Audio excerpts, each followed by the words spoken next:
kakori isomo history mar jopuonj. By the grace of God sai jopuonj sani riembo geche. To what JSS ochopo kanye kaluwore gi jopuonje mag JSS junior school? JSS junior school teachers gin postgraduate, graduate teachers.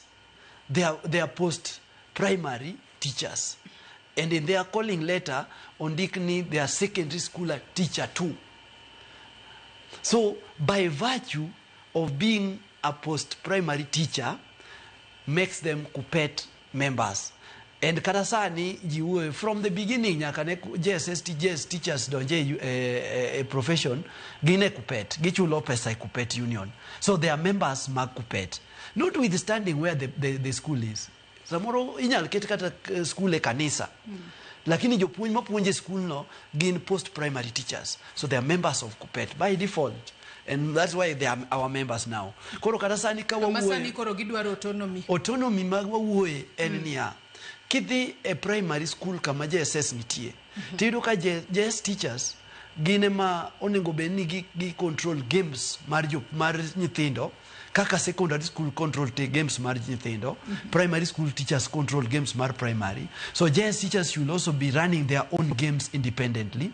The resources mabiro in JS schools should run independently.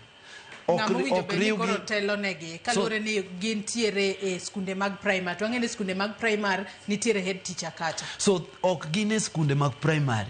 Gin hosted. A building within the primary.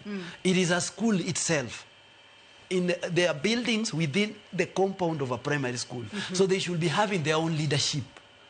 The leadership where the principal of JSS should onengobedi, gi deputy, gi senior teachers, casto gi Jopuonj. Mondo gi run their things independently. Koro mane gi makoro gi fight mondo bedi. Mane gi ma JSS nikech gi se undergo through a lot of pressure.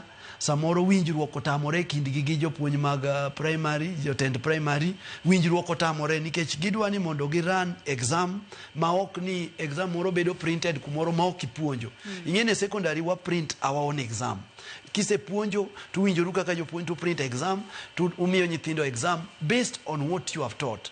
To sani gik moko exam moko kelo mong'iew. Biro negi gikia kata kuma exam wae tipo nani okel ni mi nyithindo king'iyo penj no kidwa mi nyithindo tiyudo ka ok en kata within the syllabus. So these are the things my JS teachers are fighting for.